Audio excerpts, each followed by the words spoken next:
What's up guys? Today we are going to talk about variables and what they are, how to work with them and things like this. So first of all, what we have to do is to open or create a folder in which we are going to work. For this we press open folder and we just simply look for a folder that is comfortable for us. For example, this one for me is okay. I will create a new directory called tutorials, and here I just press open folder, and this is the directory which we created. So here, if I create a file and I call it a.txt, this file is also created in the same place we did. Like for example here, you see, if now I create another one, the file is being created. So you see this tutorial message or sentence refers to the tutorials directory, and that's because we opened the directory. So now let's delete these two files, and we are going to create our first Python file.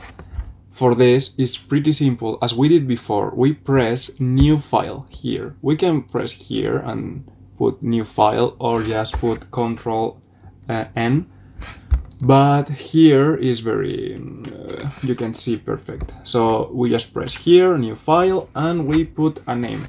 For example, I'm going to name this file test1, but in order to make it a Python file, we need to put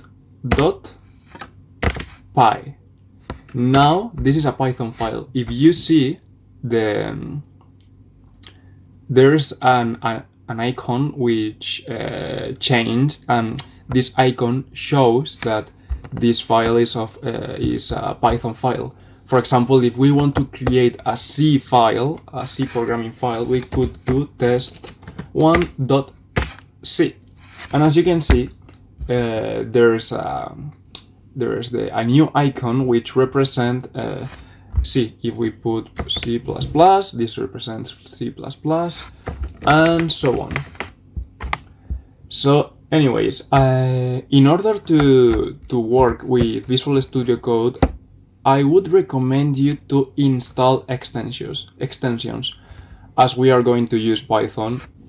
Okay, and now the extension has been downloaded. So now we can create our first program, and for this we go back to the file we created, which was test1. And look, in order to install extensions, you have to press here, extensions, and here you go to the folder in which we were. These other three things are not relevant for now. So let's start by talking about variables. What is a variable? Think of a variable as a box that saves something. For example, we are going to create now our first variable, which is going to be box. Box. So this is our first variable, and we are going to store a number, an integer number. What does it mean? Integers number are 1, 2, 3, 4, 5 numbers without decimals.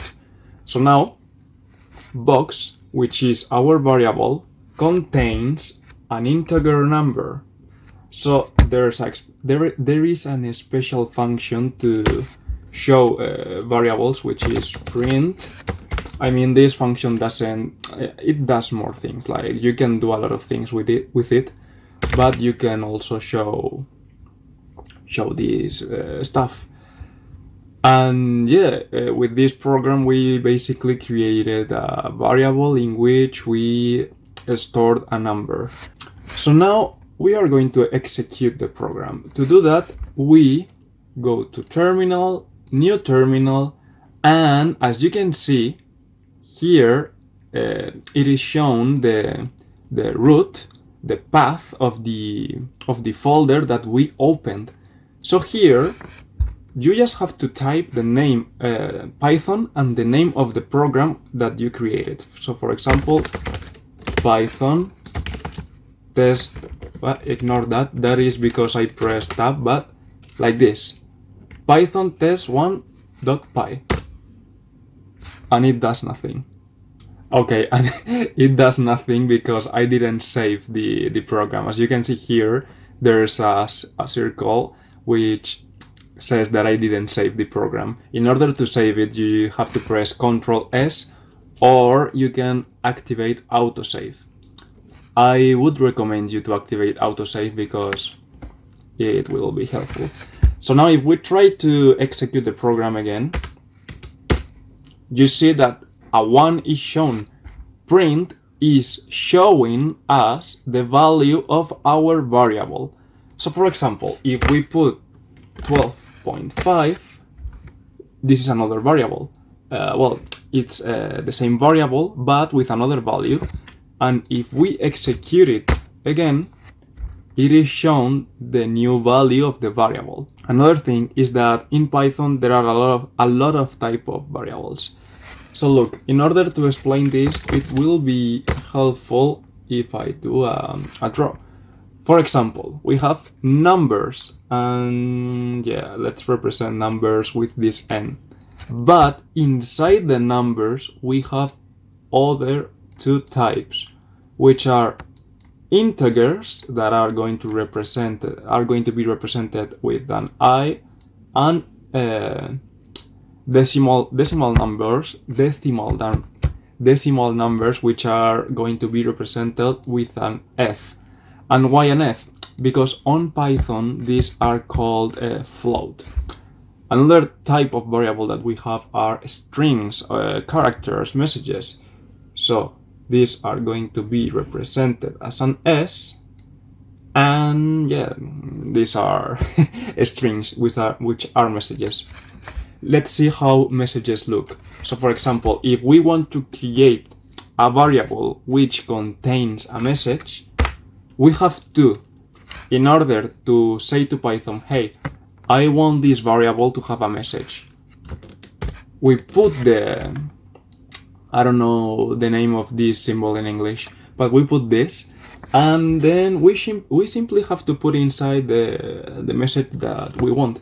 So for example, let's put hello world, and if we execute it, yeah, as you can see, prints the value of the variable, and as you saw, the variable now is a string, and yeah, it prints a string. But we do not need to do it in this way. So for example, we could put directly a message that we want to print. So for example, hello world, my name is Kevin.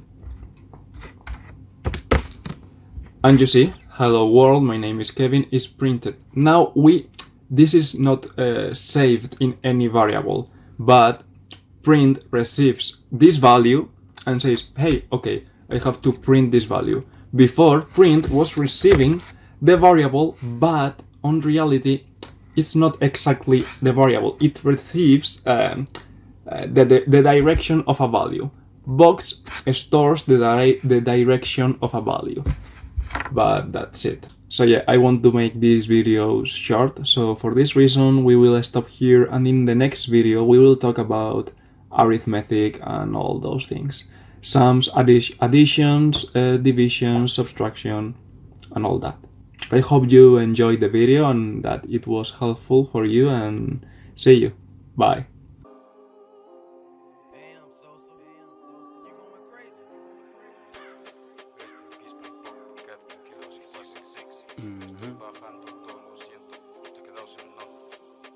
Ay.